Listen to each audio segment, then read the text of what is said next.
மீண்டுமாய் நமது வசனத்தை வாசிக்கலாம். 2 பேர் 1ஆம் அதிகாரம் 3வது வசனமும் 4வது வசனமும். வாலிபு பிள்ளைகள் சத்தமா வாசிக்கணும். வாலிபு பசங்களும் பிள்ளைகளும் வாயில திறந்து சத்தமாய் வாசிச்சு பழகணும். அதனால வசனங்கள் நீங்க நிறைய சொல்லுவேன். அதை நீங்க ஒருத்தரும் எடுத்து சத்தமா வாசிக்கிறதுக்கு பழகிக்கொள்ளணும். வாசிக்கலாம். 2 பேர் 1ஆம் அதிகாரம் 3, 4.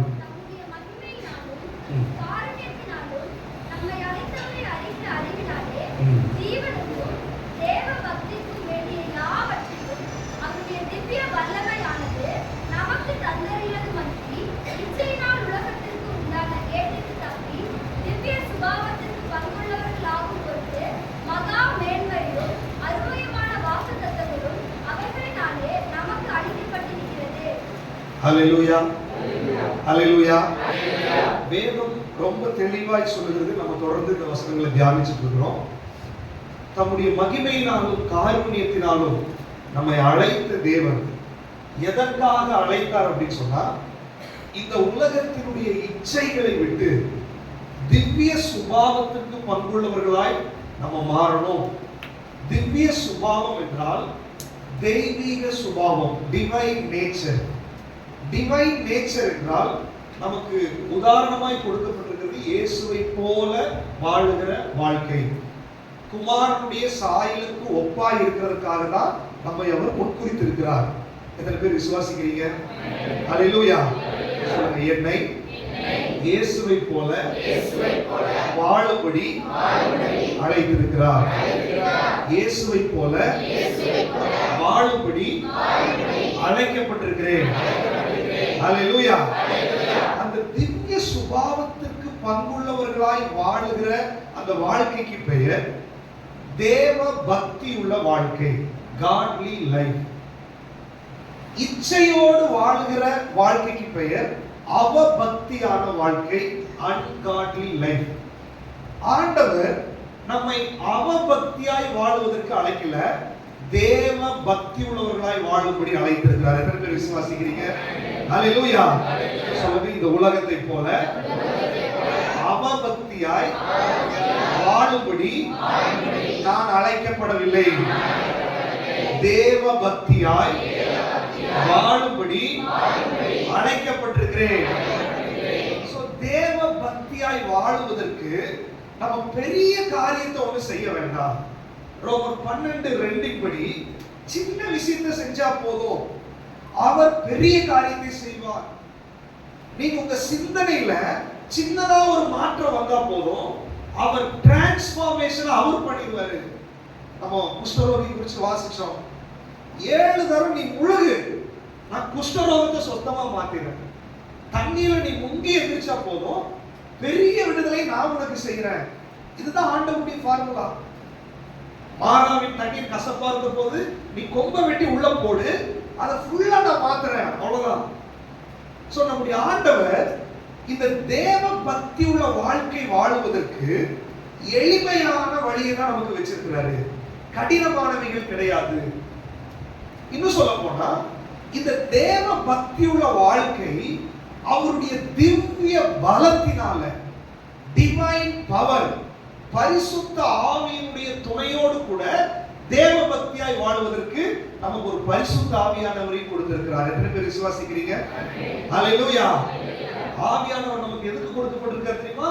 தேவ பக்தி உள்ள வாழ்க்கை வாழ்வதற்கு நமக்கு உதவி செய்வதற்காக தான் ஆவியானவர் கொடுக்கப்பட்டிருக்கிறார். ஹல்லேலூயா. அவருடைய அந்த வல்லமை என்னை தேவ பக்தியாய் வாழ்வதற்கு உதவி செய்ய ஆரம்பித்து விடும். சோ இந்த தேவ பக்தியாய் வாழுகிற வாழ்க்கை குறித்து நம்ம தொடர்ந்து தியானிச்சு கொண்டு வருகிறோம். அந்த தேவ பக்தியாய் வாழுவதற்கான சில அடையாளங்கள், தேவ பக்தியின் வாழ்க்கைக்கான சில அடையாளங்கள் எல்லாம் என்ன அப்படின்னா, விசுவாசமாய் இருக்கணும். விசுவாசமாய் நடக்கிறது தேவ பக்தி உள்ள வாழ்க்கை. போதும் என்ற மனது நமக்கு இருக்கணும். எல்லா சூழ்நிலையிலையும் மன ரம்மியமாய் இருக்கிறதுக்கு நம்ம கற்றுக்கொள்ளணும். பரிசுத்த ஆவியினுடைய பலத்துல நம்ம ஜீவிக்கணும். அப்புறம் என்ன வாசிச்சோம்? சந்தோஷமா இருக்கணும், விசுவாசத்தோடு இருக்கணும், பயம் இல்லாம இருக்கணும், கவலைப்படாம இருக்கணும்.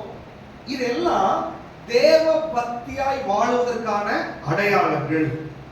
நீங்க தேவ பக்தியாய் வாழ்றீங்களா இல்ல அவபக்தியாய் வாழுகிறீர்களா என்பது உங்க வாழ்க்கையில நீங்க கவலையோட, பயத்தோட, நீங்க சந்தோஷம் இல்லாம, விசுவாசம் இல்லாம இருந்தீங்கன்னு சொன்னா அது அவபக்தியான வாழ்க்கை. அப்படிப்பட்ட வாழ்க்கைக்கு ஆண்டவர் நம்மை அழைக்கவே கிடையாது. தேவ பக்தியாய் வாழுவதற்காக ஆண்டவர் நம்மை அழைத்திருக்கிறார். எத்தனை பேர் விசுவாசிக்கிறீங்க? அல்லேலூயா. போன வாரத்துக்கு முந்தின வாரம் கூட நம்ம தியானிச்சோம். தேவ பக்தியாய் வாழுகிறது என்பது தேவனுடைய ராஜ்யம் புசிப்பும் குடிப்பும் அல்ல, அது நீதியும் சமாதானமும் பரிசுத்த ஆவியினால் உண்டாகிற சந்தோஷமா இருக்கிறது. சந்தோஷமான வாழ்க்கை. போன வாரம் தியானிச்சோம். இருதயத்தினுடைய நிறைவினால் என்ன பண்ணுது? வாய் பேசுது. இருதயம் சந்தோஷமா இருந்துச்சுன்னா எனக்கு வாயில வருகிற வார்த்தைகள் எப்படி இருக்கும்? சந்தோஷமா இருக்கும். அப்பதான் ஆண்டவருக்கு முன்பாக பிரீதியா இருக்க முடியும். தேவ பக்தியுள்ள வாழ்க்கை வாழுவதற்கு நாம் பிரயாசப்படும் போது இந்த வசனங்கள் இதுதான் கைட்லைன், இப்படி இருந்தாதான்ப்பா தேவ பக்தியுள்ள வாழ்க்கை என்று சொல்லி ஆண்டவர் நமக்கு கற்றுக் கொடுக்கிறார். எத்தனை பேர் நீங்க வீட்டுல மெடிடேட் பண்றீங்க, எத்தனை பேர் அதை தியானம் பண்றீங்கன்னு தெரியாது. ஆனால் இந்த சத்தியத்தை நீங்க படிக்கும் போது, தியானம் பண்ணும்போது சத்தியம் உங்களை விடுதலையாக்கும் என்பதுல எந்த விதமான சந்தேகம் கிடையாது. ஹல்லேலூயா, ஹல்லேலூயா. சத்தியம் உங்களை மறுரூபமாக்கும், சத்தியம் உங்களை உயிர்ப்பிக்கும், சத்தியம் உங்களை விசுவாசத்தை அதிகப்படுத்தும், உங்களுக்குள்ள சந்தோஷத்தை கொண்டு வரும். தேவ பக்தி உள்ள வாழ்க்கையை வாழ்ந்து இயேசுவை போல வாழுகிறதுக்கு இந்த சத்தியம் உங்களுக்கு உதவி செய்ய ஆரம்பிக்கும். ஹல்லேலூயா, ஹல்லேலூயா, ஹல்லேலூயா. சவுண்ட் கொஞ்சம் கம்மியா இருக்கும்போது எனக்கு டவுன் ஆகுது. நீங்க ஒரு உற்சாகமா இன்னும் கொஞ்சம் உற்சாகமா நமக்கு என்ன பண்ணிரும்? வந்துரும். ஹல்லேலூயா.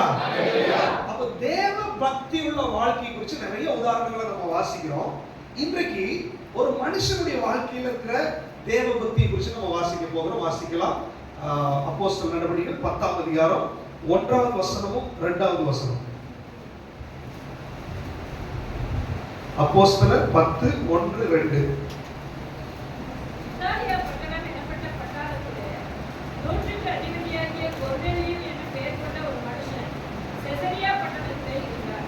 அவன் தேவ பக்தி உள்ளவனும் தன் வீட்டார் அனைவரோடும் தேவனுக்கு பயந்தவனுமாய் இருந்து ஜனங்களுக்கு மிகுந்த தர்மங்களை செய்து எப்பொழுதும் தேவனை நோக்கி ஜெபம் பண்ணிக் கொண்டிருந்தார்.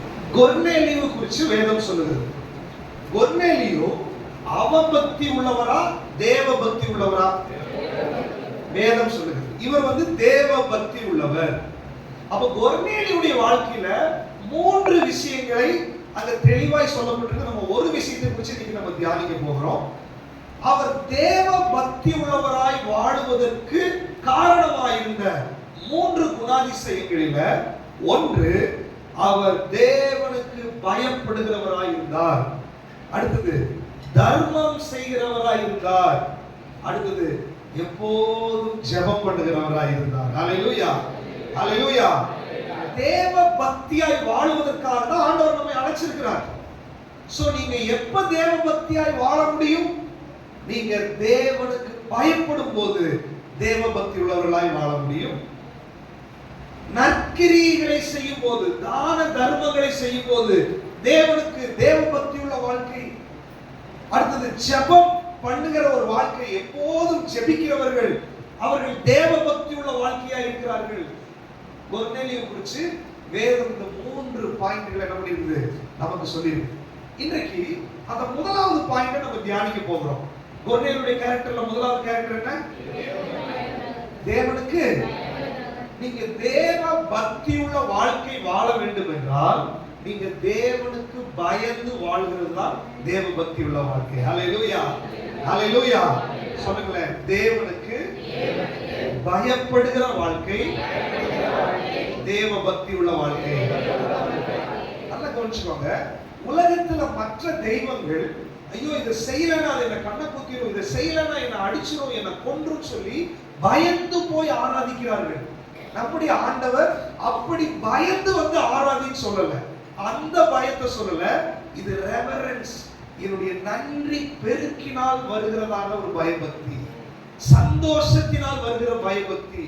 இவர் தெய்வமாய் இருக்கிறார், இவர் ஒருவரே தேவன், இவரால் தான் எல்லாம் முடியும். அவருடைய வல்லமைகளை உணர்ந்து நான் அவருக்கு கொடுக்கிற ரெஸ்பெக்ட், அவருக்கு கொடுக்கிற மரியாதையான ஒரு பயபக்தி வேதம் சொல்லுகிறது இல்லையா? ஏன்னா பயம் என்பது அது பிசாசுடையது. நம்ம பயப்பட வேண்டிய அவசியம் இல்லை. திரும்பவும் பயப்படுவதற்கு அடிமைத்தனத்தின் ஆவி ஆண்டவர் நமக்கு என்ன பண்ணல, கொடுக்கவே இல்லை. அப்பா பிதாவே என்று கூப்பிடக்கூடியதான புத்திர சுவிகாரத்தின் ஆவியை நமக்கு கொடுத்திருக்கிறார். நம்ம புத்திரர்களா இருக்கிறோம். அதனால பயந்து போயில்ல, சந்தோஷத்தோட உற்சாகத்தோட அவர் சமூகத்துக்கு வரணும். ஆனால் அவர் ராஜாதி ராஜாவா இருக்கிறதுனால, அவர் தேவர்களுக்கெல்லாம் தேவனா இருக்கிறதுனால, அவர் பரிசுத்தரா இருக்கிறதுனால நான் பயபக்தியோடு அவர் சமூகத்துக்கு வர வேண்டும் என்று தேவன் விரும்புகிறார். அல்லேலூயா, அல்லேலூயா. தேவன் தம்மை வெளிப்படுத்தும் போது ஏசாயாவை வாசிக்கிறோம், வெளிப்படுத்துற விசேஷத்துல வாசிக்கிறோம். அவருடைய பிரசன்னத்தை பார்த்த உடனே செத்தவனை போல கீழே விழுந்தார்கள். அப்போஸ்தலனாகிய பவுல் சவுலா இருக்கும்போது அவர் பயங்கர வைராக்கியம் உள்ளவராய் இருந்தார். எல்லா கிறிஸ்தவர்களையும் அழிக்கும்படி அதிகாரம் பெற்றவராய் இருந்தார். ஆனால் தேவ பிரசன்னத்தை பார்த்த உடனே அப்படியே கீழே விழுந்து விட்டார். அவருடைய கண்கள் குருடாக்கப்பட்டது. அவ்வளவு பயங்கரமான மகிமை உள்ள தேவன், அவ்வளவு பயங்கரமான பரிசுத்தம் உள்ள தேவன். அந்த பரிசுத்தமான தேவனுக்கு முன்பாக நிற்பதற்கு உங்களையும் என்னையும் ஆண்டவர் தகுதிப்படுத்தியிருக்கிறார் இல்லையா? அந்த தகுதியை நினைச்சு நன்றியுள்ள இருதயத்தோட பயபக்தியோடு கூட நம்ம சமூகத்தில் இருக்க வேண்டும் என்று தேவன் விரும்புகிறார். அல்லேலூயா. பாருங்க, தேவ பக்தி உள்ள வாழ்க்கை என்பது தேவனுக்கு பயப்படுகிற ஒரு வாழ்க்கை. அல்லேலூயா. எத்தனை பேர் ஆண்டவருக்கு பயந்து ஜீவிக்க வேண்டும் என்று விரும்புறீங்க? ஞாயிற்றுக்கிழமை மட்டும் இல்ல, ஜெபம் பண்ணும்போது மட்டும் இல்ல, இந்த உலகத்துல வாழுகிற ஒவ்வொரு நாளும் நான் தேவனுக்கு பயந்து வாழ வேண்டும் என்று சொல்லி தேவன் விரும்புகிறார். அல்லேலூயா, அல்லேலூயா. சில வசனங்களை வாசிக்கும் போது உங்களுக்கு புரியும், நான் ஏன் பயப்படணும்னு சொல்லி உங்களுக்கு புரிய ஆரம்பிக்கும். வேகமாக வாசிங்க. எரேமியா 2ஆம் அதிகாரம் 19வது வசனம். வாலிப பிள்ளைங்க சத்தமா வாசிக்கணும். வாலிப பசங்க சவுண்ட் கேட்கறது இல்ல, வாசிங்க. அடுத்தது யாத்திரையாகமம் 20ஆம் அதிகாரம் ஒருத்தர் எடுத்து வச்சுக்கோங்க. இன்னொருத்தர் யாத்திரையாகமம் 23ஆம் அதிகாரம் எடுத்து வச்சுக்கோங்க. இன்னொருத்தர் உபாகமம் 5ஆம் அதிகாரம் எடுத்து வச்சுக்கோங்க. இன்னொருத்தர் ஏசாயா 11ஆம் அதிகாரம் எடுத்து வச்சுக்கோங்க. வாசிக்கலாம். ஃபர்ஸ்ட் எரேமியா 2ஆம் அதிகாரம் 19வது வசனம். உன் தீமை உன்னை கண்டிக்கும், உன் மாறுபாடுகள் உன்னை கண்டிக்கும். நீ உன் தேவனாகிய கர்த்தரை விடுகிறதும், என்னை பற்றும் பயம் உன்னிடத்தில் இல்லாமல் இருப்பதும் எத்தனை பொல்லாப்பும் கஷ்டமான காரியம் என்று உணர்ந்து கொள் என்று சேனைகளின் கர்த்தராகிய ஆண்டவர் சொல்கிறார். எரேமியா 2ஆம் அதிகாரத்தை நீங்க வாசிச்சீங்கன்னா, தேவனுடைய பிள்ளைகள் தேவனை விட்டு வழி விலகி போனதை குறித்து வேதனையோடு அவர் வெளிப்படுத்துகிற ஒரு வார்த்தைகளை தான் எரேமியா மூலமா வெளிப்படுத்துகிற வார்த்தைகளை நீங்க அந்த 2ஆம் அதிகாரத்துல வாசிக்க முடியும். அதுல இப்ப நம்ம வாசிச்ச வசனத்துல அவர் சொல்லுகிற ஒரு விஷயம் என்னன்னா, நீ என்னை விட்டு விலகி போகிறதுக்கு காரணம் என்னன்னா, என்னை பற்றும் பயம் உன்னிடத்துல என்ன பண்ணல, இல்லை. நல்லா தெரிஞ்சுக்கோங்க. அவரை பற்றியதான பயம் நமக்குள்ள இல்லாததுனால அது ஆட்டோமேட்டிக்கா அவரை விட்டு நம்ம விலக்கி கொண்டே போகும். நீங்க 2ஆம் அதிகாரத்தை வீட்டுல போய் வாசிச்சு பாருங்க. ஜீவ தண்ணீர் ஊற்றாக என்னை நீங்க விட்டு விட்டீங்க, வெடிப்புள்ள தொட்டிகளை உங்களுக்கு ஏற்படுத்திட்டீங்க. அவர் சொல்றாரு, என்னை விட்டு நீ தூரமாய் போய் மாயை பின்பற்றுவதற்கு என்னிடத்துல என்ன அநியாயத்தை நீங்கள் கண்டீர்கள். ஆண்டவர் சொல்றாரு, ஏன் ஆண்டவரை விட்டு நம்ம விலகுறோம், ஏன் தேவ பிரசன்னத்தை விட்டு விலகுறோம்? உலகத்துல போகும்போது, பாவம் வரும்போது, பிரச்சனை வரும்போது தேவ சமூகத்தை விட்டு விலகினது மாதிரி ஒரு உணர்வு உங்களுக்குள்ள இருந்துச்சுன்னு சொன்னா, அதற்கு காரணம் தெய்வ பயம் நமக்குள்ள இல்லாதது. ஆண்டவர் சொல்றாரு, அந்த பயபக்தி நமக்குள்ள வேண்டும், அந்த பயம் நமக்குள்ள வேண்டும். ஆண்டவரை விட்டு நான் விலக கூடாது. அவரை விட்டு விலகினா இந்த உலகத்துல என்னால ஜீவிக்க முடியாது. இவரை விட்டு விட்டா இந்த உலகம் என்னை பாவத்திற்குள்ள கொண்டு போயிரு என்ற ஒரு பயம் நமக்குள்ள எப்போதும் இருக்க வேண்டும்.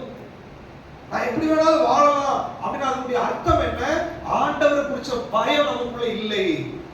பாருங்க, நமக்குள்ள அந்த பயம் இருக்க வேண்டும் என்று சொல்லி தேவன் விரும்புகிறார். எத்தனை பேர் நான் தேவனுக்கு பயப்பட போறேன்னு சொல்றீங்க? அல்லேலூயா. நீங்க ஆண்டவருக்கு பயப்பட்டா அவரோடு நெருங்கி இருக்க ஆரம்பித்து விடுவீர்கள்.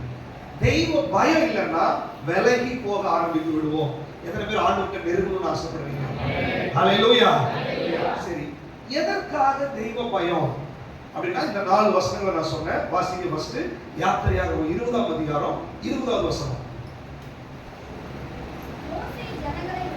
மோசே ஜனங்களை நோக்கி பயப்படாதீர்கள். ஆ, உங்களை சோதிப்பதற்காகவே நீங்கள் பாவம் செய்யாதபடிக்கு நம்மை பற்றும் பயம் உங்கள் முகத்திற்கு முன்பதாக இருப்பதற்காகவும் தேவன் எழுந்தருளினார் என்றார்.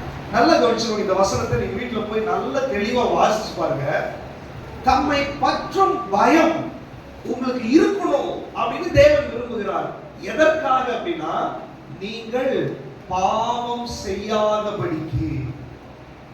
ஏன் நீங்க தெய்வ பயம் நமக்குள்ள வரணும்? தெய்வ பயம் எனக்குள்ள இல்லைன்னா நான் என்ன பண்ணிடுவேன்? பாவம் செஞ்சிருவேன். நான் பாவம் செய்யறேன், பாவத்துல விழுந்துடுறேன். அதுக்கு காரணம் என்னன்னா, உங்களுக்குள்ள தெய்வ பயம் இல்லை, அது தேவ பக்தியான வாழ்க்கையும் இல்லை.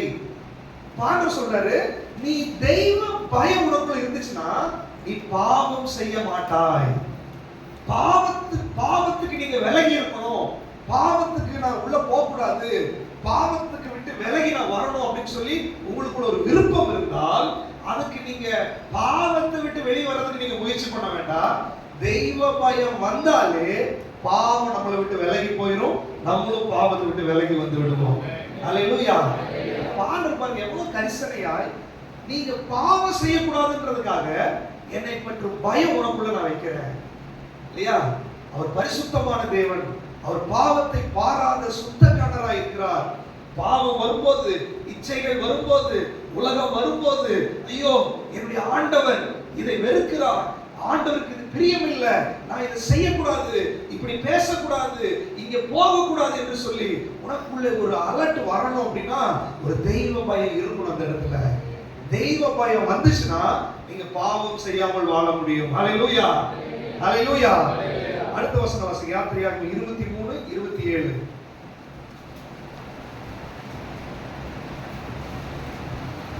எனக்கு பயப்படும் பயத்தை உனக்கு முன் செல்லும்படி செய்வேன். நீ செல்லும் இடமெங்கும் உள்ள ஜனங்கள் எல்லாரையும் கலங்கடித்து உன் சத்துக்கள் எல்லாரையும் காத்து பண்ணுவேன். இங்க பாருங்க, எனக்கு பயப்படும் பயம் உனக்கு முன்னாடி நான் என்ன பண்ணுவேன்? வைப்பேன். ஆண்டவருக்கு பயப்படும் பயம் இருந்தால் வசனம் சொல்லுது, உன்னுடைய சத்துருக்களை நான் என்ன பண்ணிடுவேன்? வசனம் வாசிச்சீங்களா இல்லையா? சத்தமா வாசிக்க போய் வசனத்தை. எனக்கு பயப்படும் பயத்தை நல்ல ஒருத்தர் வசனம் வாசிக்கும் போது எல்லாரும் தலை குனிஞ்சு புரட்டுறீங்க. அந்த வசனத்தை காதுல கேளுங்க. வசனத்தை கேட்டாதான் உங்களுக்கு புரியும், இல்லைன்னா வசனம் டிஸ்பிளே ஆகுதா? ஓகே, அந்த வசனத்தை அதுலயாவது படிங்க, டக்குன்னு நோட் பண்ணிக்கோங்க. நீங்க உள்ள உங்க மைண்டுக்குள்ள அந்த வசனம் போகணும். வாசி, வேகமா வாசிக்கலாம். எனக்கு பயப்படும் பயத்தை எனக்கு பயப்படும் பயத்தை உனக்கு முன் செல்லும்படி செய்வேன். உனக்கு முன்னாடி செல்லும்படி செய்வேன். நீ செல்லும் இடமெங்கும் உள்ள ஆ, ஜனங்கள் எல்லாரையும் கலங்கடித்து ஆ. உன் சத்துக்கள் எல்லாரையும் முழுது காட்டு பண்ணுவேன். உன் சத்துருக்களை முதுகு காட்ட பண்ணுவேன்.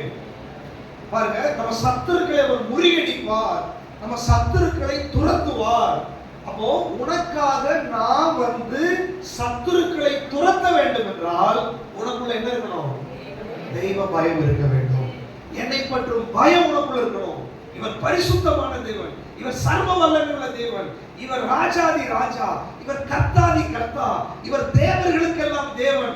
நான் இவருடைய பிள்ளை, உலகத்தோட நான் வாழ முடியாது, உலகத்துக்கு ஒத்த வேஷம் தரிக்க முடியாது என்ற உணர்வு எனக்குள்ள இருந்துச்சுன்னா நான் போகும்போது தெய்வ பயம் எனக்கு முன்னாடி போக ஆரம்பிச்சிருமா. அந்த தெய்வ பயம் எனக்கு எதிராக இருக்கிற சத்துருக்களை சிதறடித்து, அவர்களை முறியடித்து, அவர்களை முதுகு காட்ட பண்ணுவார். ஹல்லேலூயா, ஹல்லேலூயா. அதற்காக நமக்குள்ள தெய்வ பக்தி, தெய்வ பயம் கண்டிப்பா என்ன பண்ணணும்? வேண்டும். அடுத்தது உபாகமம் புஸ்தகம் 5ஆம் அதிகாரம் 29வது வசனம். உபாகமம் 5:29.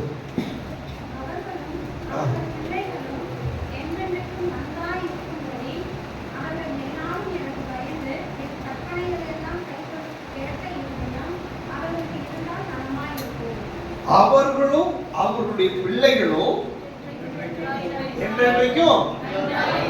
அவருக்கு எவ்வளவு அக்கறை பாருங்க. ஏன் உனக்கு தெய்வ பயம் வரணும்? ஆண்டவரை பற்றும் பயம் உனக்கு எதுக்கு வரணும் அப்படின்னா, அவர் சொல்றாரு, நீயும் நல்லா இருக்கணும், உன் பிள்ளைகளும் நல்லா இருக்கணும். அவர் பாருங்க, நம்ம மேல எவ்வளவு கரிசனை உள்ள தேவனா இருக்கு. நம்ம பிள்ளைகள் நல்லா நல்லா இருக்கணும், என் வாழ்க்கை நல்லா இருக்கணும்னு விரும்புறோம். எத்தனை பேர் விரும்புறீங்க? விரும்புறோமா இல்லையா? அதுதான் இவ்வளவு பிரயாசப்படுறோம். ஆண்டவர் சொல்றாரு, நீயும் உன் பிள்ளைகளும் நல்லா இருக்கணும்னா என்னை பற்றும் பயம் உனக்குள்ள இருக்க வேண்டும். ஹல்லேலூயா, ஹல்லேலூயா. தெய்வ பயம் இருந்தா நீங்க தேவனுக்கு பிரியமாய் நடக்க ஆரம்பிச்சிருவீங்க. தேவனுக்கு பிரியமில்லாததை விட்டு விலக ஆரம்பிச்சிருவீங்க.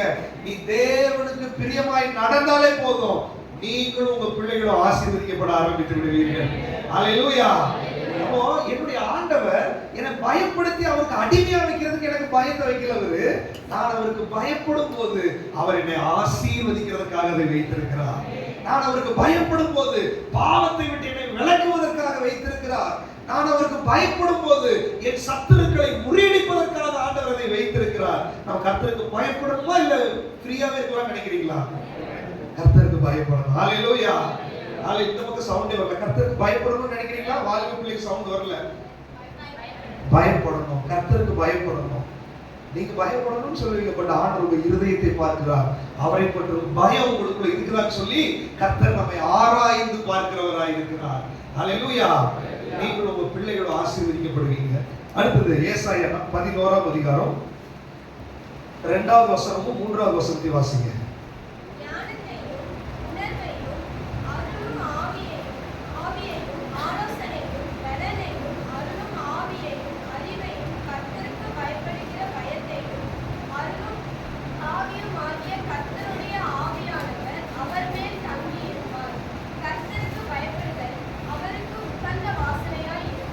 இயேசு கிறிஸ்துவை பற்றி தீர்க்க தரிசனமாய் சொல்லப்பட்ட வார்த்தை. நான் யாரை போல மாறணும்? அதான தேவபக்தியுள்ள வாழ்க்கை, அதான டிவைன் நேச்சர். அப்போ இயேசுவை எடுத்துக்கிட்டா தீர்க்க தரிசனமா சொல்லப்பட்டிருக்குது. அவருக்குள்ள கர்த்தரை பற்றும் பயத்தை கொடுக்கிற ஆவியானவர் அவருக்குள்ள இருந்தார். அது மாத்திரம் இல்ல, கர்த்தருக்கு பயப்படும் பயம் சுகந்த வாசனையாய், வாசிக்க 3வது வசனத்தை, அவருக்கு உகந்த வாசனையா இருக்கும். ஹல்லேலூயா. பாருங்க, இயேசு கிறிஸ்துவுக்குள்ள கர்த்தருக்கு பயப்படும் பயத்தை கொண்டு வருகிற ஆவியானவர் இருக்கிறார். கர்த்தருக்கு பயப்படுகிறது தான் அவருக்கு உகந்த வாசனையாகவும் என்ன பண்ணுது இருக்குது. அப்ப நான் இயேசுவை ஃபாலோ பண்ணணும்னா நான் எப்படி இருக்கணும்? எப்படி இருக்கணும்? கர்த்தருக்கு ஆவியானவர் எனக்கு, இயேசு கிறிஸ்து மேல ஒரு ஆவியானவர், கர்த்தராகிய ஆவியானவர் என் மேல் இருக்கிறார். அவர் என்னத்தை கொடுத்தாரு? முதல்ல ஞானத்தை, உணர்வை கொடுத்தார். அதுக்குள்ள என்ன இருக்குது? இன்னைக்கு டாபிக் படி பயத்தை கொடுக்கிறார் உள்ள, இல்லையா? அதுல அப்படிதான் போட்டிருக்கு 2வது வசனத்துல, பயத்தை கொடு. ஆவியானவர் உள்ளுக்குள்ள வந்தா தெய்வ பயத்தை முதல் உள்ள கொடுப்பார். ஆவியானவர் உள்ள வந்தா பயத்தெல்லாம் எடுத்து போட்டு எப்படி வேணாலும் வாழலான்றது இல்ல. தைரியத்தின் ஆவியானவர் தான், பலத்தின் ஆவியானவர் தான். ஆனா தெய்வ பயம் உள்ள ஆவியானவர் நமக்குள்ள இருக்கிறார். ஹல்லேலூயா, ஹல்லேலூயா.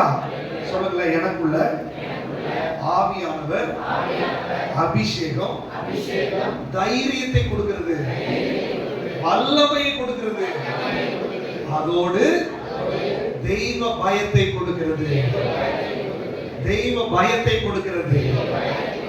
அப்போ நான் தைரியமா இருக்கிறேன், வல்லமையா இருக்கிறேன். அது தெய்வ பயம் இல்லாம வாழ்றதுக்கு இல்ல, அது தெய்வ பயத்தோட வாழ்வதற்காக. நான் தைரியமா இருக்கிறேன், எனக்கு பலத்தை கொடுத்திருக்காரு, வல்லமை கொடுத்திருக்காரு, வரத்தை கொடுத்திருக்காரு. ஒரு பார்டர்ல என்ன போட்டு தான் வச்சிருக்காரு. அதை தாண்டி நான் என்ன பண்ணக்கூடாது? போகக்கூடாது. இயேசு கிறிஸ்துவும் அப்படிதான் இருந்தார். சோ கர்த்தருக்கு பயப்படுகிற பயம் எனக்கு எப்படிப்பட்ட ஆசீர்வாதங்களை, இதற்காக தான் கர்த்தருக்கு பயப்படணும் அப்படின்னு சொல்லி பழைய ஏற்பாட்டில் ஆண்டவர் என்ன பண்ணிருக்காரு? நமக்கு தெளிவா எழுதி வைத்திருக்கிறார். இப்போ கர்த்தருக்கு பயப்படுகிறது என்ன, அப்படி பிராக்டிகலா எப்படி பயப்படுறது? பயப்பட்டா இதெல்லாம் தரேன்னு இருக்காரு. பிராக்டிகலா அதாவது பயப்படுறதுக்கான நோக்கத்தை அவர் சொல்லிட்டாரு பழைய ஏற்பாட்டுல. நான் உங்களை ஆசீர்வதிக்கணும்பா, உனக்கு நாங்கள் பாவத்திலிருந்து விடுதலை கொடுக்கணும், சத்துருக்கள் எல்லாம் முறியடிக்கணும், இதுதான் என்னோட நோக்கம். அதனால நீ எனக்கு பயப்படும் பயத்தை உன் மனசுக்குள்ள வெயி. இப்ப அடுத்து என்ன பார்க்க போறோம்னா, எப்படி கர்த்தருக்கு பயப்படுறது பிராக்டிகலா. சில செயல்கள் இருக்குது இல்லையா நம்ம வாழ்க்கையில, எப்படி கர்த்தருக்கு பயப்படுறது. நிறைய வசனங்கள் வேத புஸ்தகத்துல லேவியராகமத்துல வாசிக்கிற நிறைய இருக்குது. ஆனா சில செலக்டட் வசனத்தை மாத்திரம் உங்களுக்கு சொல்றேன். நீங்க தனியா போய் வசனத்தை வாசிக்கும் போது லேவியராகமம் உபாகமத்தெல்லாம் நீங்க வாசிச்சீங்கன்னா சின்ன சின்ன செயல்கள் எல்லாமே அங்க போட்டிருக்குது. அதன்படி நம்ம வாழணும்னு சொல்லி தேவன் விரும்புகிறார். நம்முடைய நடவடிக்கைகள் எல்லாம் அவர் வாட்ச் பண்ணுகிறார் என்பதையும் நீங்க புரிஞ்சு கொள்ளலாம். சில முக்கியமான காரியங்களை மாத்திரம் இப்ப உங்களுக்கு நான் சொல்றேன், வாசிக்கலாம். லேவியராகமம் 19ஆம் அதிகாரம் 14வது வசனத்தை யாராவது ஒருத்தர் வாசிங்க. பிராக்டிக்கலா எப்படி கர்த்தருக்கு பயப்படுறத நான் வெளிப்படுத்துறது. லேவியராகமம் 19:14. செவிடனை நிந்தியாமலோ குருடனுக்கு முன்னே கடுக்களை வையாமலோ உன் தேவனுக்கு பயந்திருப்பாயாக, நான் கர்த்தர். செவிடனை நிந்திக்காத, குருடனுக்கு முன்னாடி. அப்படின்னா என்ன அர்த்தம்? பலவீனமானவர்களை நீ என்ன பண்ணாத, உதாசீனப்படுத்தாத. ஒருத்தர் பலவீனமா இருக்காங்க, கால் முடியாம இருக்கலாம், செவிடலா இருக்கலாம், குருடர்களா இருக்கலாம். யாரையாவது நீ கிண்டல் கேலி பண்ணுனா, சின்ன பிள்ளைங்க நல்லா கவனிச்சுக்கணும். சரீரத்துல பலவீனமா இருக்கிறவங்க, திக்கி பேசுறவங்க, கைகால் வராம இருக்கிறவங்க, இவங்கள மாதிரி நீங்க ஆக்ஷன் பண்ணி காமிச்சா அது தேவனுக்கு பிரியமில்லாத காரியம். அந்த வசனத்தை மீண்டும் வாசிங்க. செவிடனை நிந்தியாமலோ குருடனுக்கு முன்னே தடுக்கலை வையாமலோ உன் தேவனுக்கு பயந்திருப்பாயாக, நான் கர்த்தர். அப்ப சீரியஸா சொல்றாரு, கிண்டல் கேலி பண்ணாதீங்க, அடுத்தவர்களை உதாசீனப்படுத்தாதீங்க, அடுத்தவர்களுடைய பலவீனத்தை பத்தி பேசாதீங்க, அடுத்தவர்களுக்கு இடையூறா இருக்காதீங்க, பலவீனமானவர்களை தாங்குங்கள் என்று சொல்லிதான் வேதம் நமக்கு சொல்லி இருக்கிறது. அப்போ உங்க பிராக்டிக்கல் லைஃப்ல ஏதாவது இந்த மாதிரி பலவீனமான மனிதர்கள், சோர்வா இருக்கிறவங்க, நம்ம அப்படியே நம்ம பேசும்போது சொல்லுறோம், கண்ணு ஒன்றரை கண்ண, செவிட, திக்குவாய, இதெல்லாம் நம்ம ஈஸியா நம்ம பேசிடுறோம் இல்லையா? ஆண்டவர் அதை பார்த்து கொண்டிருக்கிறார். அது தெய்வ பயம் இல்லாதவர்கள் தான் அப்படி பேசுவாங்க. ஒருவேளை நமக்கு தெரியாதப்ப பேசிருக்கலாம், பட் இன்னைக்கு ஆவியானவர் சொல்றாரு, அப்படி பலவீனமானவங்கள உன் வாயில நீ என்ன பண்ணாத, பேசாத. உனக்கு ஆண்டவர் நல்ல காது கொடுத்திருக்காரு, நன்றி சொல்லு. உனக்கு நல்ல நாக்கு கொடுத்திருக்காரு, நன்றி சொல்லு. உன் கால்களை பலப்படுத்திருக்காரு, கையை நல்லா இருக்குது, நன்றி சொல்லு. நீ நடக்கிற, உட்கார்ற, எழுந்திருக்கிற, நீ நன்றி உள்ளவனா இருக்கணுமே ஒழிய அடுத்தவர்களை குறித்து நீ கிண்டல் கேலி என்ன பண்ணக்கூடாது, பண்ணவே கூடாது. அது தெய்வ பயம் இல்லாத ஒரு வாழ்க்கை. கர்த்தருக்கு பயப்படு. அவர் சொல்றார், நான் கர்த்தர். அதனால நீ மனசுல வச்சுக்க, நீ பயபக்தியா இரு. இப்படி பயபக்தியா இல்லைன்னா ஆட்டோமேட்டிக்கா என்ன பண்ண, சத்துருக்கள் வருவான், பாவம் வரும், பிள்ளைகள் ஆசீர்வதிக்கப்பட மாட்டாங்க. அதுக்கப்புறம் நம்ம உட்கார்ந்து ஜெபம் பண்ணிட்டே இருப்போம். நீங்க ஆண்டவர் சொல்றாரு, நம்முடைய ஆசீர்வாதத்துக்கு தடையான இந்த கேரக்டர் நம்மளை விட்டு என்ன பண்ணணும், வெளியே போகணும். சின்ன பிள்ளைங்க கவனமா கவனிக்கணும். நீங்க கிண்டல் கேலி, மற்றவங்களை உதாசீனப்படுத்துறது, அது தேவனுக்கு பிரியமில்லாத காரியம். ஒருத்தருக்கு அப்படி பலவீனமா இருக்குதா, அவங்களுக்காக ஜெபம் பண்ணி, ஏசப்பா எனக்கு நல்ல கால் கொடுத்துருக்கீங்க, அதுக்காக நன்றி. யார் பலவீனமா இருக்கிறாங்களோ அதை பார்த்தீங்கன்னா உங்களுக்கு ஆண்டவர் செஞ்சதுக்காக நீங்க என்ன சொல்லணும், ஆண்டவருக்கு நன்றி ஆண்டவரே, எனக்கு நீங்க நல்லா படைச்சீங்களே, நல்ல பேரண்ட்ஸ் கொடுத்தீங்களே, எங்களுக்கு நல்ல ஆரோக்கியத்தை கொடுத்தீங்களே, நல்ல துணியை கொடுத்தீங்களே, உமக்கு நன்றி ஆண்டவரே சொல்லி நன்றி உள்ளவர்களா இருக்க வேண்டும் என்று தேவன் விரும்புகிறார். அல்லேலூயா, அல்லேலூயா. அடுத்ததாக வாசிங்க, அதே அதிகாரம் 32வது வசனம். லேவியராகமம் 19:32.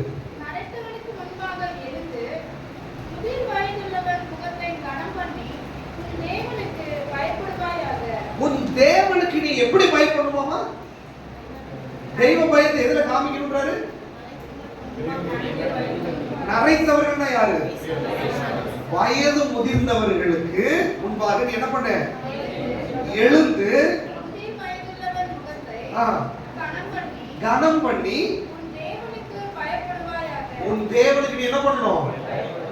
நல்லா கவனிச்சுக்கோங்க. பாருங்க, இப்ப முதல்ல எல்லாம் பாருங்க, நமக்கு நல்லா கத்து கொடுத்துருவோம். பெரியவங்க வந்தாங்கன்னா நீங்க எந்திரிச்சுக்கிட்டு, பெரியவங்க வரும்போது நீ உட்காராத, கால் மேல காலை போடாத அவங்க முன்னாடி, இல்லையா? அவங்க வந்தாங்கன்னா எந்திரிச்சு இடம் கொடு, இதெல்லாம் கத்து கொடுக்குறோம். பட் இன்னைக்கு இந்த பிள்ளைகள் வந்து இதெல்லாம் என்ன பண்றது இல்ல, செய்யறதுல. காரணம் என்ன? நம்ம தான் பிரச்சனை, நம்ம சொல்லி கொடுக்கல அவங்களுக்கு. நம்ம பிள்ளைகள் ஏன் மரியாதை கொடுக்க மாட்டேங்கிறாங்க?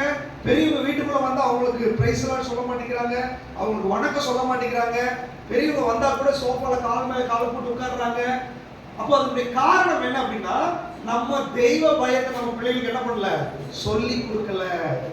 வயதுக்கு மூத்தவர்களை, பெரியவர்களை கனம் பண்ணுவதற்கு சொல்லி கொடுக்க வேண்டும். சின்ன பிள்ளைங்க நல்லா கவனிச்சுக்கோங்க. உங்களுக்கு வயசுக்கு மூத்தவங்க பெரியவங்க யாரா இருந்தாலும் சரி, அவங்களுக்கு நீங்க என்ன பண்ணணும்? கனம் பண்ணணும், ரெஸ்பெக்ட் கொடுக்கணும்.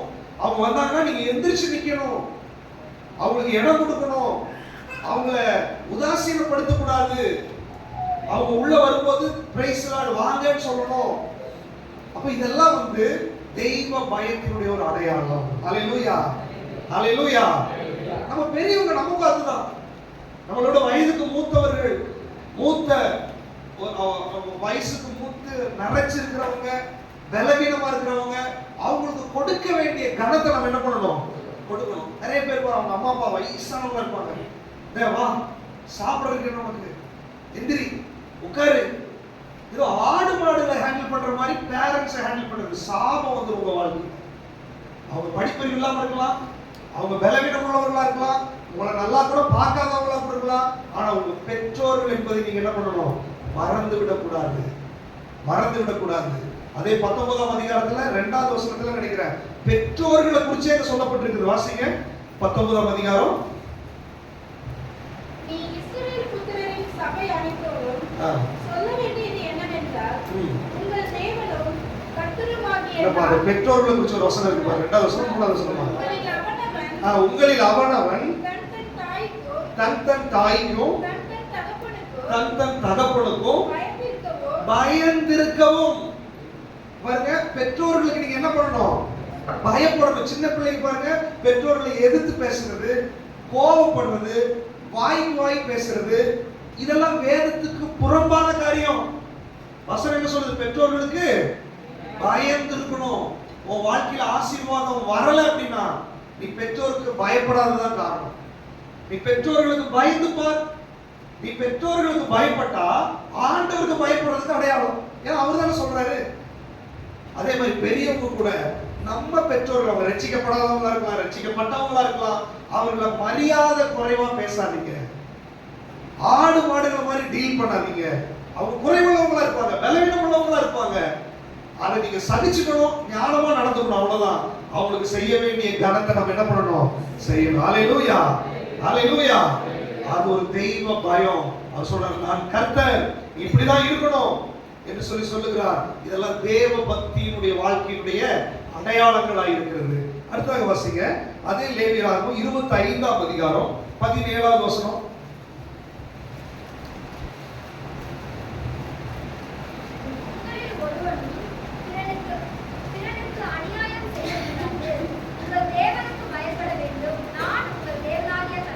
உங்களில் ஒருவனும் பிறனுக்கு என்ன பண்ணக்கூடாது? அநியாயம் செய்யக்கூடாது. அநியாயம் என்ன? நியாயம் இல்லாத எல்லாமே அநியாயம் தான். பிறனுக்கு விரோதமாய் அநியாயமா பேசாத, அநியாயமான காரியங்களை செய்யாத, அநியாயமாய் நடக்காத. அநியாயம் ஏதாவது செஞ்சீங்கன்னா உங்க மனசாட்சி சொல்லும், நீங்க பண்றது தப்பு, நீ பேசுறது தப்பு, இது நியாயம் இல்ல. மனசாட்சி சொல்ல, சில நேரம் மனசாட்சி மீறி நம்ம ஏதாவது என்ன பண்ணுவோம்? செய்வோம். கோபத்துல, வைராக்கியத்துல எதையாவது செய்வோம்.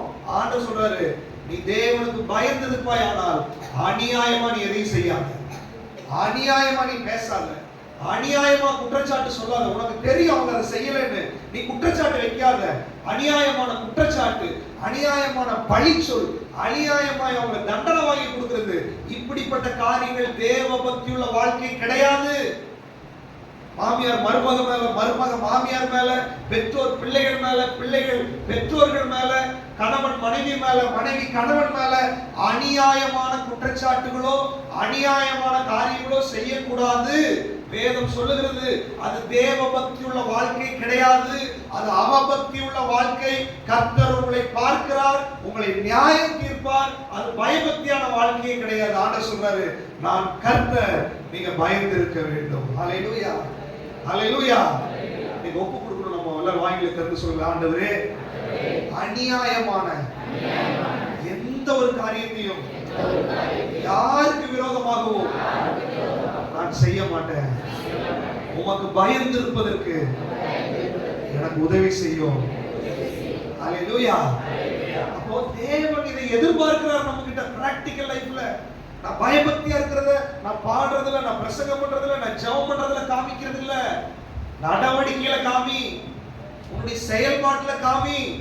நீ அநியாயமா பழிய சொல்லி அநியாயமா குற்றப்படுது, உன் மனசாட்சிக்கு தெரியுது இல்ல இது செய்யலன்னு, ஆனா நீ அநியாயமா சொல்றியே. தேவன் பார்க்கிறார். கர்த்தருக்கு பயப்படுகிற பயம் உங்களுக்குள்ள இருக்கணும். பொய் சொல்லக்கூடாது. பிள்ளைங்க நல்லா பொய் சொல்றீங்கல்ல, அது அநியாயம். அது நியாயமா? பொய் சொல்றது நியாயம் இல்ல, அது அநியாயம். நீங்க என்ன பண்றீங்க? பேரண்ட்ஸ் ஒருவேளை நீங்க மறைக்கலாம், சபைக்கு மறைக்கலாம், ஆனா ஆண்டவர் உங்களை பார்த்து கொண்டிருக்கிறார். அநியாயம் பண்ணாதீங்க. நீ பொய் சொல்லலாம். நீ பொய் சொல்லி சொல்லி ஒரு நாள் சரியா ஆண்டவர் உன்னை கொண்டு ஒரு இடத்துல சிக்க வச்சிருவாரு. பிரச்சனையில போய் நீ மாட்டிடுவ. உன்னுடைய வாயில உண்மையை பேசுவதற்கு தப்புனா தப்பு, உள்ளதை உள்ளதென்றும் இல்லதென்று சொல்வாயாக. அதற்கு மிஞ்சினது என்னவா இருக்கும்? அது தீமையினால் உண்டாயிருக்கும். நீங்க தீமையா இருக்கிறதுக்கல்ல, நன்மை செய்வதற்கு ஆண்டவருக்கு ஒப்பு கொடுக்க வேண்டும். ஹல்லேலூயா, ஹல்லேலூயா. சின்ன பிள்ளைங்க மட்டும் இப்ப நான் சொல்றது சொல்லுங்க. வாலிப பிள்ளைகளும் சின்ன பிள்ளைகளும் நான் சொல்றத சத்தமா சொல்லணும். ஆண்டவரே, எங்களுடைய வாயில பொய் சொல்ல மாட்டோம். என்ன சொல்ல வந்தாலும், என்ன பிரச்சனை வந்தாலும் உண்மையை பேசுவதற்கு எங்களை ஒப்பு கொடுக்கிறோம். ஆமென்.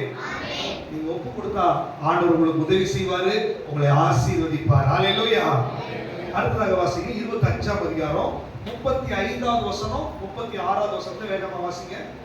சகோதரன் கடத்திடப்பட்டு கையிலேந்து போனவனானால் அவனை ஆதரிக்க வேண்டும். பரதேசியை போலும் தங்க வந்தவனைப் போலும் அவன் உன்னோட பிழைப்பானாக. நீ அவன் கையில் வட்டியாவது பொலிசையாவது வாங்காமல் உன் தேவனுக்கு பயந்து உன் சகோதரன் உன்னோட பிழைக்கும்படி செய்வாயாக. போதும். நல்லா கவனிச்சுக்கோங்க. உன் சகோதரன் ஒண்ணு இல்லாம ஏதோ ஒரு பிரச்சனையோட வரும்போது அவனை நீ ஆதரிப்பாயாக, அவனுக்கு நீ உதவி செய்வாயாக. அவங்க ஒரு கஷ்டத்துல வர்றாங்க, ஒரு பிரச்சனையில வர்றாங்க, உங்களுக்கு தெரியுது. அந்த நேரத்துல அந்த சகோதரனுக்காக நீங்க உதவி செய்யுங்க. இந்த உதவி செய்யறதுல இன்னொன்று இருக்குது. நீங்க தேவையில்லாத போய் என்னவோ பிணைப்படக்கூடாது. பிணைப்படுதலை ஆண்டவர் வெறுக்கிறார். போய் ஜாமீன் போடக்கூடாது. அது பிரச்சனையில போய் முடிஞ்சிடும். ஒரு சாப்பாடு வாங்கிக்க, அவனுக்கு துணி இல்லையா, வஸ்திரத்தை கொடு, அவனை தங்க வை, இதெல்லாம் பண்ணலாம், தப்பு கிடையாது. ஆனா பிணைப்படக்கூடாது. அப்ப ஆண்டவர் என்ன சொல்றாரு? உங்க சகோதரர்கள், உடன் பிறந்தவர்கள் அல்லது விசுவாசிகள் யாராவது கஷ்டப்படுறாங்க அப்படின்னு சொன்னா நீ பார்த்துட்டு சும்மா இருக்காத, அவங்களுக்கு உதவி செய். அதே நேரத்தில் அடுத்து செக் வைக்கிறாரு, நீ செஞ்ச உதவிக்கு வட்டி வாங்காத. வட்டி வாங்குறது தேவனுக்கு பயப்படுகிற பயம் அல்ல. உதவி செய்ய முடிஞ்சா செஞ்சிரு, அவ்வளவுதான். திருப்பி கேட்காத, அதுக்கு வட்டி போடாத. வட்டி வாங்குறது, எத்தனையோ பேர் வட்டிக்கு பணம் கொடுக்கிறவங்க அவங்க பிள்ளைகள் சாபத்தின் பிள்ளைகளா இருக்கிறது எத்தனையோ பேர் பார்த்துருக்கோம். அவங்க பிள்ளைகளுடைய வாழ்க்கையில் அது போகுது. ஏன் அப்படி போகுது தெரியுமா? வட்டி கொடுத்தவங்க, வட்டிக்கு பணம் வாங்குறவங்க கெட்ட முடியாது போது உங்களை சபிப்பான். அநியாயமா வட்டி வாங்குறானே, இவ்வளவு பணத்தை வாங்குறான், அசலுக்கு மீறி பணத்தை வாங்கிட்டானே, சபிப்பான். அந்த ஏழை இடுகிற கூக்குரல் உங்களுக்கு சாபமாய் முடிஞ்சிடும், உங்க பிள்ளைகளுக்கு சாபமா முடிஞ்சிடும். உதவி செய்ய, உங்ககிட்ட காசு இருக்குதா, உதவி செய்யுங்க. காசு இல்லையா, ஒரு நேரம் சாப்பாடு கொடுக்க முடியுமா, கொடுங்க. உதவி செய்வா முடியும், அவ்வளவுதான். இதுக்கு மேல என்கிட்ட இல்ல, முடிஞ்சது, அவ்வளவுதான். நீ சகோதரனுக்கு உதவி செஞ்சு நீ வட்டி வாங்காத, தன் பணத்தை வட்டிக்கு கொடுக்காத. அது தேவன் அருவருக்கிறது, அது கர்த்தருக்கு பயப்படுகிற பயம் கிடையாது. அப்ப நம்ம சகோதரர்களை நேசிக்கிறதுல கர்த்தருடைய பயத்தை வெளிப்படுத்த வேண்டும். ஹல்லேலூயா, ஹல்லேலூயா. அடுத்ததாக வாசிங்க உபாகமம் 14ஆம் அதிகாரம் 22-23. உபாகமம் 14ஆம் அதிகாரம் 22-23. வாலிப பசங்க யாருமே வாசிக்க மாட்டேங்கிறீங்க. உபாகமம் 14. ஹேமச்சந்திரன் அவர்கள் சவுண்டே வர மாட்டேங்குது.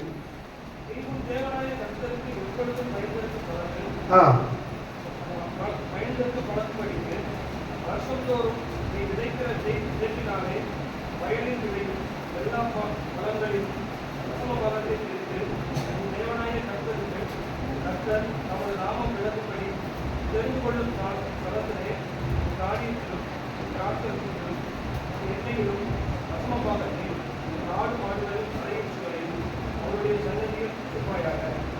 இந்த வசனம் தொடங்கும்போது எப்படி தொடங்குது? வாசி.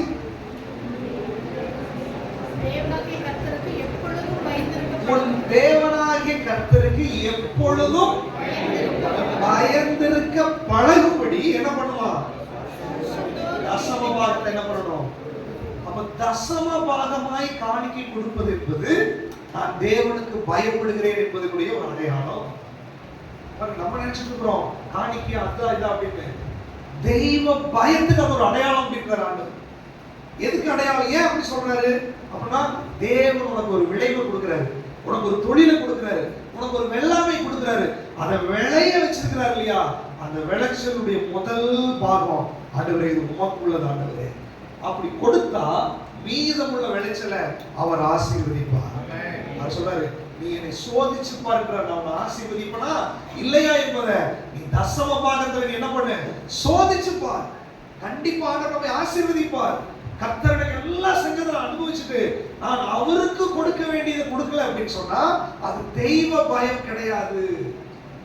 தெய்வ பயம் கிடையாது. அதுவும் தசம பாகம் சொல்லி ஏன் சொல்றாரு அப்படின்னா, அதுல முதலாவது வருகிற பாகம் அது தேவனுக்கு சொந்தமானது. அந்த முதல் பகுதியை நீங்க எடுத்துட்டு கடைசி பகுதியை கொண்டு வந்து கொடுக்கிறது அது தேவனுக்கு பிரியம் இல்லை. முதல் பகுதி 100 ரூபாய், நான் கடைசி பகுதி 10,000 ரூபாய் கொண்டு கொடுத்தாலும் அது ஆண்டவருக்கு என்ன இல்லை, அது பிரியம் இல்லை. முதல் பகுதி கர்த்தருக்கு தேவை. ஹல்லேலூயா. நீ கர்த்தருக்கு பயப்படுகிறாய் என்பதை, நீ தெய்வ பயமுள்ளவன் என்பதை, நீ தேவ பக்தியுள்ள வாழ்க்கை வாழுகிறாய் என்பதை உன் பிராக்டிக்கல் லைஃப்ல நீ காண்பிக்க வேண்டும் என்றால் உன் தசம பாகத்தை தேவ சமூகத்துக்கு கொண்டு வந்து கொடு. அது தேவனுடைய ஆசீர்வதிப்பார். பயபக்தியாய் உன்னை வாழ வைப்பார். இது உன்னுடைய ஆசீர்வாதத்தினுடைய ஒரு ஃபார்முலாவாய் ஆண்டவர் வைத்திருக்கிறார். ஹல்லேலூயா, ஹல்லேலூயா. அடுத்ததாக வாசிங்க உபாகமம் 17ஆம் அதிகாரம் 19ஆவது வசனம் 20ஆவது வசனம். உபாகமம் 17, 19, 20.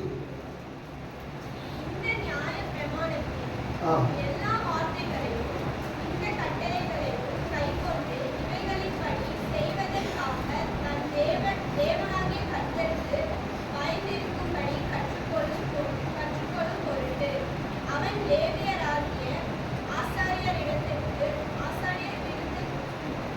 இருக்கிற நியாயப்பிரமாண நூலை பார்த்து தனக்காக ஒரு கிருத்தியை எழுதி தன்னிடத்தில் வைத்துக் கொண்டு தன் ஜீவனுள்ள நாளெல்லாம் அதை வாசிக்க கடவன். நல்லா கவனிச்சு வாசிக்கும் போது நீங்க தெளிவா வாசிக்கலன்னா அதனுடைய அந்த கண்டென்ட்டை வந்து நம்ம மிஸ் பண்ணிடக்கூடாது. என்ன சொல்ல வராருன்றது நமக்கு ரொம்ப முக்கியம்.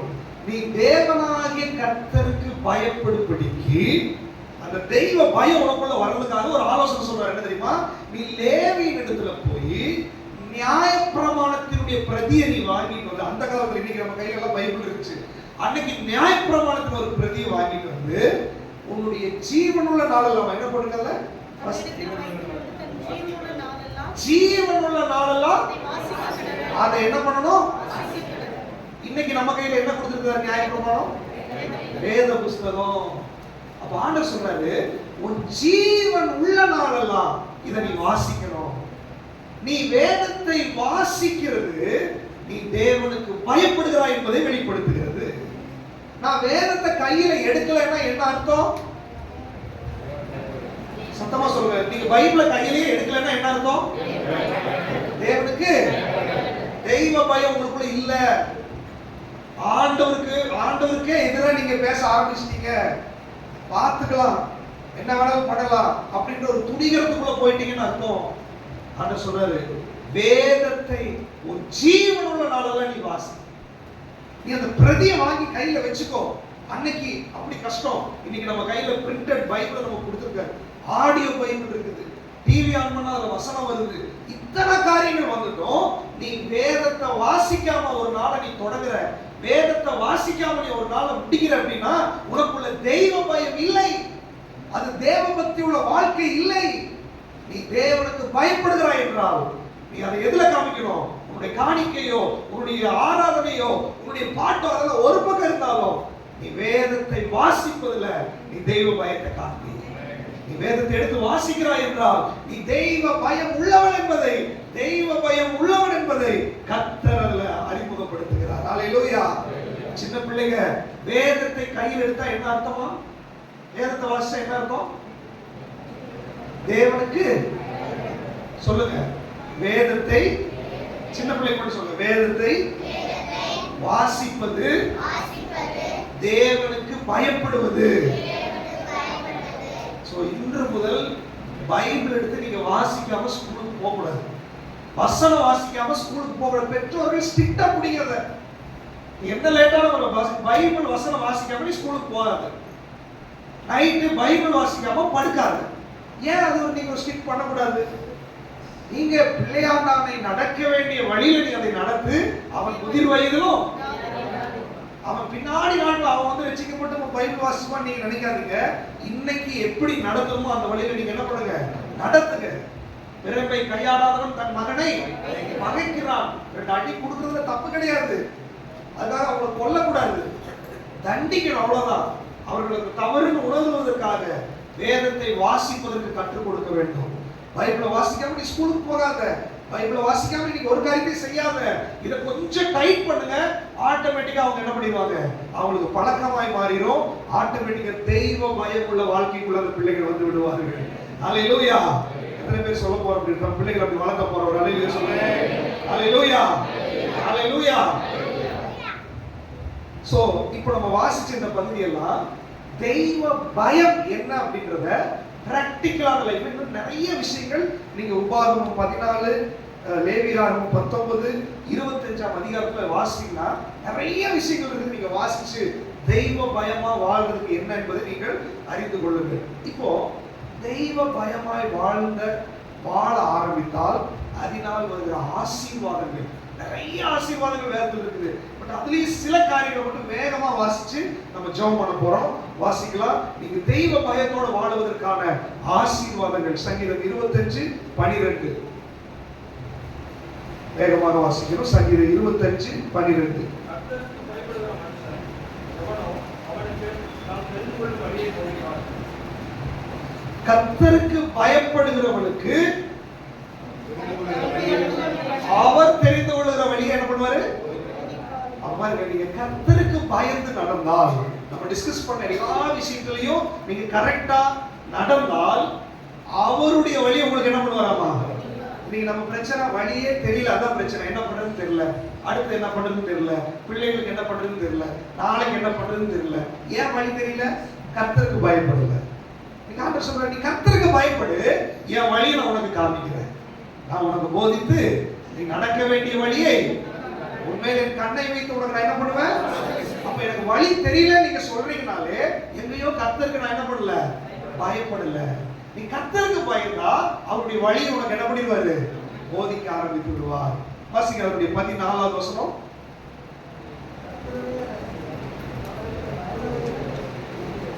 கர்த்தருடைய ரகசியம்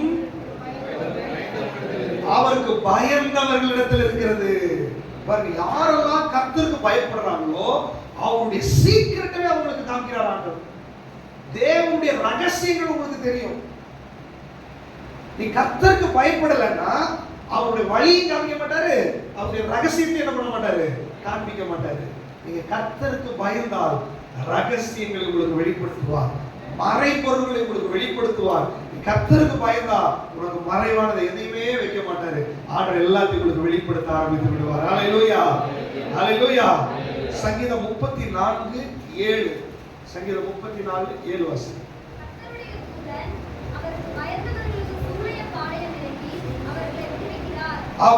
அவருக்கு பயந்தவர்களை சூழ பாளையம் இறங்கி, பாளையம் இறங்குறது என்னது? சூழ்ந்து கொள்ளுகிறது. ஒரு மிலிட்டரி சுத்தி வளைச்சா எப்படி இருக்கும்? ஆண்டவர் சொல்ற, நீ கர்த்தருக்கு பயந்து நடந்தா உங்களை சுத்தி பரலோக மிலிட்டரி காவலா நிற்பார்கள். அல்லேலூயா. பாதை கூடாரத்தை அணுகாது, பொல்லாப்பு உனக்கு நேரிடாது. மாந்திரிக வச்சா, செய்வினை வச்சா, அவன் பண்ணா இவன் பண்ணா, இந்த பிரச்சனைக்கே இடம் கிடையாது. நீ கர்த்தருக்கு பயந்து நடந்தா உங்களை சுத்தி யார் இருக்கிறா? அவருடைய தூதர்கள் சூழ பாளையம் இருக்கிறாரு. ஒருவேளை கணவன் ரட்சிக்கப்படல, ரட்சிக்கப்படாத வீட்டுல நான் இருக்கிறேன், விக்கிரக வழிபாட்டின் நடுவில் இருக்கிறேன், விக்கிரக வழிபாடு செய்யற ஜனங்கள் மத்தியில நான் குடியிருக்கிறேன், ஐயோ கோயில் பக்கத்துல இருக்கிற அது இருக்கு இது இருக்கு, நீ பயப்பட வேண்டாம். நீ கர்த்தருக்கு பயப்படு. உன்னை சுத்தி ஆண்டவர் தூதர்களை வேலையடைத்து சூழ பாளையங்களை உங்களை ரட்சிப்பதற்கு அவர் வல்லமை உள்ளவராய் இருக்கிறார். அல்லேலூயா. அவருக்கு பயந்தா போது அவர் உங்களை பாதுகாக்க ஆரம்பித்து விடுவார். 9வது வசனம் வாசிங்க. அதே அதிகாரம். கர்த்தருடைய பரிசுத்தவான்களே அவருக்கு பயந்திருங்கள், அவருக்கு பயந்தவர்களுக்கு குறைவே கிடையாது. ஹல்லேலூயா. ஏதாவது குறைவா இருக்கிறீங்களா? என் வீட்டுல குறை இருக்குது, பணத்துக்கு குறை இருக்குது, அந்த குறை இருக்குது, இந்த குறை இருக்குது, குறை குறை குறை குறைன்னு உங்க வாழ்க்கை இருந்துச்சுன்னா நீங்க எங்கேயும் அவருக்கு பயப்படலன்னு அர்த்தம். நீ கர்த்தருக்கு பயப்பட்டு நடந்து பாருங்க, உங்க குறைவெல்லாம் அவர் நிறைவாக்குவார். ஹல்லேலூயா. அவருடைய பேரே என்ன தெரியுமா? அவர் எல்லாவற்றையும் எல்லாவற்றாலும் நிரப்புகிறவர். அவர் சொல்றாரு, நீ கர்த்தருக்கு பயந்து மட்டும் நீ நட, உன்னை நான் நிரப்ப ஆரம்பித்து விடுவேன். ஹல்லேலூயா. ஹல்லேலூயா. எத்தனை பேருக்கு நிரம்பி வழிக்கணும்னு ஆசை? நீ கர்த்தருக்கு பயந்தா போதும், அவருக்கு பயந்து ஜீவிச்சா போதும், உங்களை நிரப்புவதற்கு அவர் வல்லமை உள்ளவராய் இருக்கிறார். சங்கீதம் 103 11வது வசனம் 13வது வசனம். சங்கீதம் 103 11 13. பூமிக்கு வானம் எவ்வளவு உயரமா இருக்கிறதோ அவருக்கு பயந்து நடக்கிற நம்முடைய பிள்ளைகள் மேல் அவருடைய கிருபையும் அவ்வளவு பெரிதா இருக்கிறது. ஹல்லேலூயா. பூமிக்கு வானம் எவ்வளவு ஹைட், எவ்வளவு ஹைட். இங்கிருந்து சந்திரனுக்கு போறதுக்கு 2 நாள் 3 நாள் ஏதோ டைம் சொல்றான். இந்த ராக்கெட் அனுப்பும், சேட்டலைட் போகும்போது அந்த வேகத்துல போறதுக்கே 2-3 நாள், 1 வாரம் என்னமோ ஆகுதுன்றான். அப்போ வானம் அவர் இருக்கிற இடத்துக்கு எவ்வளவு தூரம், அவ்வளோ உயரம். அவர் சொல்றாரு, எனக்கு பயந்தா என் கிருபையும் அவ்வளோ பெருசா உன் மேல நான் வச்சிருக்கேன். ஹல்லேலூயா. நம்ம நிற்பதும் நிர்மூலம் ஆகாது இருப்பதும் அவருடைய சுத்த கிருபை. அப்ப அந்த கிருபை வந்துச்சுன்னா என்னுடைய ஆபத்திலிருந்து என்னை விடுதலை ஆக்கிடும். எனக்கு எல்லா அந்த கிருபை பார்த்துக்கும், அந்த கிருபை எனக்கு எல்லா தேவைகளையும் சந்திக்கும். அந்த கிருபை என் மேல வரணும் அப்படின்னா ஒரே ஃபார்முலா தான். நான் யாருக்கு பயப்படணும்? கர்த்தருக்கு பயப்படணும். தெய்வ பயம் எனக்குள்ள இருக்கணும். அவருக்கு பயப்படுகிற பயம் எனக்குள்ள இருந்துச்சுன்னா அவருடைய கிருபை அவ்வளவு பெரிதா என் மேல வெளிப்படுத்த போகிறார். வாசிங்க 13வது வசனம்.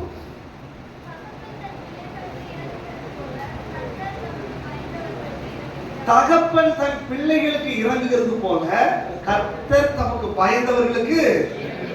அவருக்கு பயந்தா நம்ம பிள்ளைங்க பாருங்க, கோபத்துல அடிச்சு அப்படி இது பண்ணாலும் நமக்குள்ள ஒரு இரக்க குணம் வருது இல்ல? ஏன்னா நம்ம பிள்ளைங்க தானே, நம்ம ரத்தம் தானே. அவர் சொல்ற, நீ கர்த்தருக்கு பயந்தா நீங்க எப்படி உங்க பிள்ளைகளுக்கு இறங்குறீங்களோ அந்த மாதிரி நானும் உங்க மேல இரக்கம் பாராட்டுறேன். ஹல்லேலூயா. வேலை குறைவுகள் இருக்கலாம், பலவீனங்கள் இருக்கலாம், நீங்க பாவம் செஞ்சிருக்கலாம், பட் என்னுடைய கிருபையும் இரக்கமும் அதெல்லாம் மூடி உன்னை பாதுகாக்கிறதுக்கு வல்லமை உள்ளதா இருக்கிறது. ஹல்லேலூயா. ஹல்லேலூயா. அவருடைய இரக்கம் வேணும்னா நீங்க கர்த்தருக்கு பயந்து இருக்க வேண்டும். 145வது சங்கீதம் 19வது வசனம். சங்கீதம் 145 19.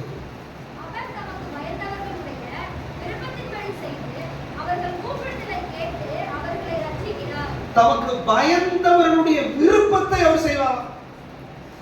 போன வாரம் முதல் வருஷம் கர்த்தருக்குள் மனமகிழ்ச்சியாயிரு, அப்பொழுது அவருடைய இருதயத்தின் வேண்டுதலை உனக்கு என்ன பண்ணுவாரு?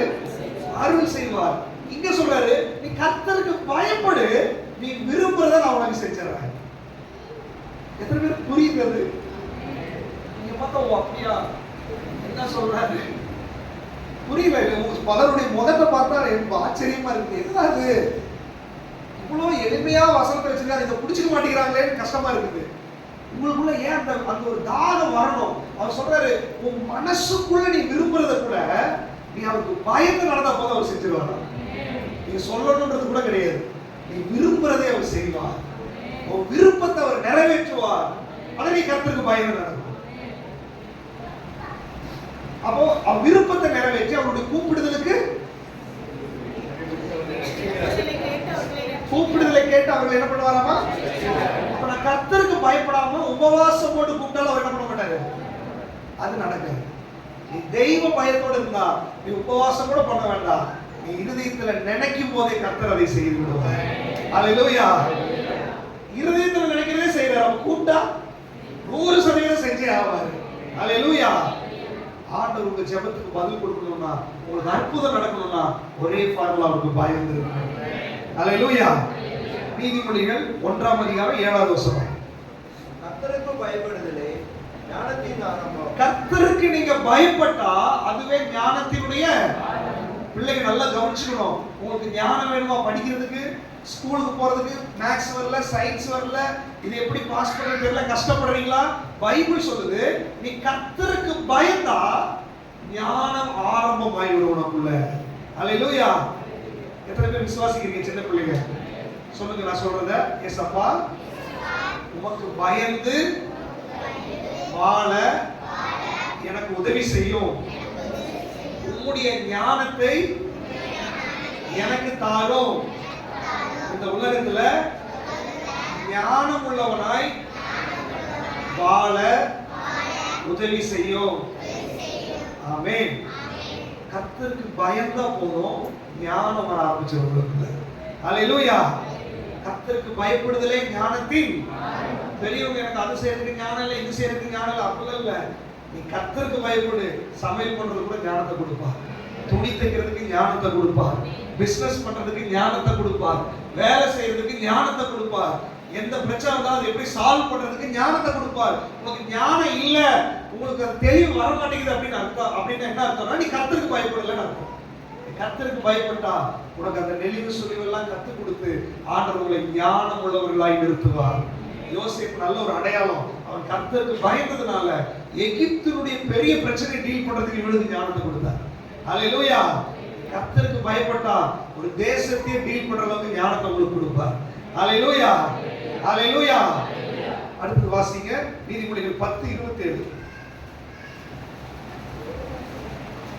கர்த்தருக்கு பயப்படுதல் ஆயுசு நாட்களை பெருக பண்ணும். கர்த்தருக்கு பயப்படுதல் ஆயுசு நாள் என்ன பண்ணுமாமா? நீங்க கர்த்தருக்கு பயப்பட்டாலே போதும், உங்க ஆயுசு நாள் என்ன ஆயிரும்? இந்த உலகத்துல ஆயுசு பெறுகிறதுக்கு என்னென்னமோ இருக்குது. ஆனா ஆண்டவர் சொல்ற நீ கர்த்தருக்கு பயப்பட்டு பாரு, உங்க ஆயுள் தீர்க்க ஆயுச நீடி ஆயுள கர்த்தர் உங்களுக்கு கட்டளையிடுவாராங்க. ஹல்லேலூயா. அப்ப ஆயுசு நாள் பெருகுனாலே வியாதி வருமா? அதுக்குள்ள கொடிய வியாதிகள், மரணகரமான வியாதிகள் இதெல்லாம் நம்ம விட்டு என்ன பண்ணிடுவாரு?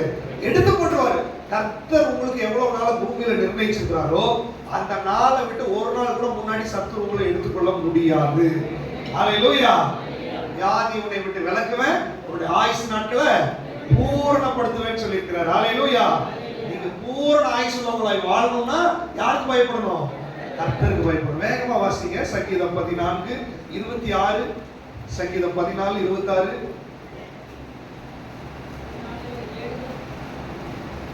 சரி, மல்கியா 4ஆம் அதிகாரம் 2வது வசனம். மல்கியா 4ஆம் அதிகாரம் 2வது வசனம்.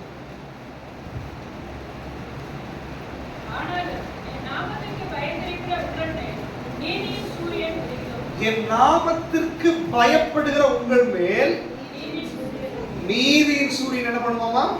உதிக்க ஆரம்பித்து விடும். ஹல்லேலூயா. நீங்க அவருடைய நாமத்துக்கு பயந்திருந்தால் உங்க வாழ்க்கையில சூரியன் அஸ்தமிக்காது, சூரியன் உதயமாக ஆரம்பித்து விடும். ஹல்லேலூயா. ஹல்லேலூயா. அப்போ ஆண்டவர் என்ன சொல்றாரு? அவருடைய நாமத்துக்கு, அவருடைய வார்த்தைக்கு, அவருடைய பிரசன்னத்துல நீங்க பயந்து இருக்க வேண்டும் என்று சொல்லி விரும்புகிறார். சங்கீதம் 128வது சங்கீதத்தை வாசிங்க.